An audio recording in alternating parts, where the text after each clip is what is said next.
Maduro has only tightened his grip, imprisoning political opponents, and all of this leading to violent clashes. And the global community, including the U.S., has lined up behind opposition leader Juan Guaido.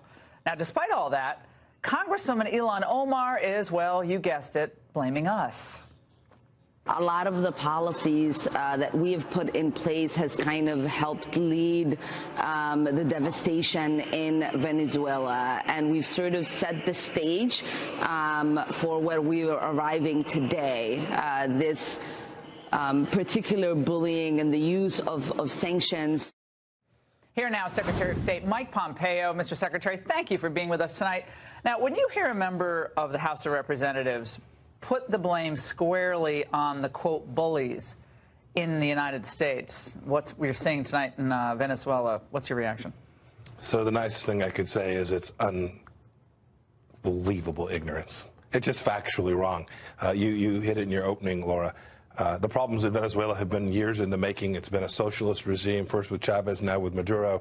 The destruction of a net wealthy nation, the nation with more oil reserves than any other country in the world. Beautiful country, and a beautiful country with beautiful real estate, beautiful shorelines, all kinds of opportunity for a member of Congress who, frankly, one who sits on an important national security committee to make a statement blaming America first in this way.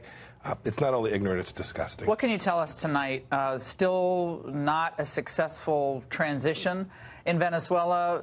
Guaido was the guy that the world community chose. Why is he the right one at the right time? So the world community has certainly supported him, but the Venezuelan people chose him through their National Assembly and through their constitutional process. The military didn't fracture in the way that we would hope, but it's just a matter of time. It's the case that Maduro may rule for a little while longer, but he's not going to govern. Structurally, there's no way he stays in power. It's time for him to leave. And we need the Cubans and the Russians to follow him out the door. Now, to Americans who say, look, we have a problem at our southern border. We got 100,000 people a month being apprehended and released into the country. Why are we focusing at all on Venezuela? What do you say to them? So we can do more than one thing at a time. We have an obligation to secure our southern border. But we've had 3 million people, 3 million migrants leave Venezuela, too. They will end up somewhere today. They're in Colombia, Chile, Peru. We have an important responsibility in Venezuela. First, we want to support democracy in South America. It's important for our vital national security interests. But it's also the case when we see humanitarian crises like this, the American people understand that taking food and providing humanitarian support is something that's in our nature. I want to move on to another topic, which is China, something that you've been addressing lately. I've been talking about this for 20 years, but Joe Biden doesn't seem to think China is a big threat. Let's watch. China is going to eat our lunch? Come on, man.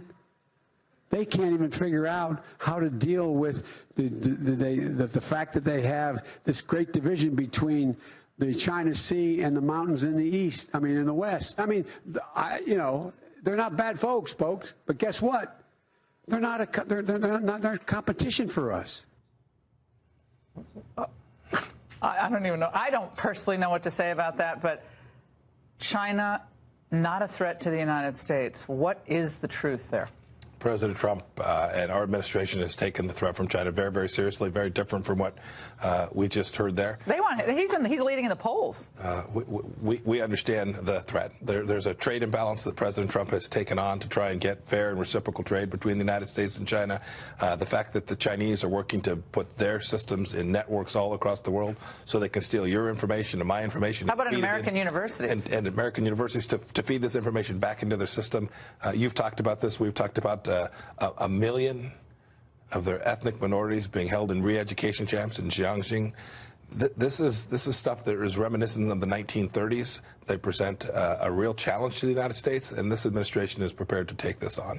American high-tech companies in China, there's a lot of concern that there has been, I guess, inadvertent assistance to the communist regime there as they seek to dominate, part of their Belt and Road Initiative, dominate every major industry, including space and weaponry, artificial intelligence.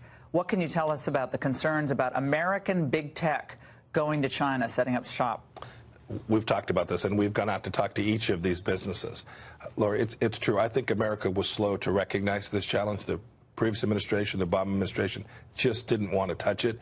The first step is to make these businesses aware. This is what this technology is being used for. Here's who you're selling it to. The separation between private companies and government doesn't exist there, not remotely like we have in the United States.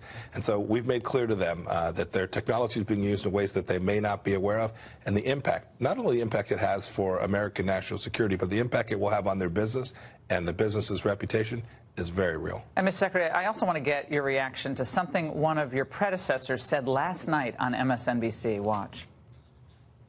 Why should Russia have all the fun? And since Russia is clearly backing Republicans, why don't we ask China to back us? Not only that, China, if you're listening, why don't you get Trump's tax returns? Let's have a great power contest, and let's get the Chinese in on the side of somebody else. A leading Democrat, she was on for an hour last night, the great power contest, asking China to dump the tax returns. So there is a great power contest taking place. I think that's true. I only wish when she was Secretary of State she would have taken it on instead of allowing it to get where it is today and turning a willful blind eye to that. We're taking this seriously. I hadn't heard those comments before. They don't remotely sound like what ought to be done by America, and they're certainly not what President Trump and this administration is going to do to make sure we keep America safe, that we recognize China is 1.5 billion people. There will be commerce between the two countries, but we've got to make sure that America is prepared so that we can continue to be the world's leading power 10, 20, 50 years from now. Are you having more fun now than you were as CIA director? I was thinking about that. If I could choose between one or the other, like what's more fun? They're very different jobs. I've enjoyed them both. Oh, what a diplomat. Mr. Secretary, thanks for being here tonight. Really appreciate it. All right, thanks for being here tonight.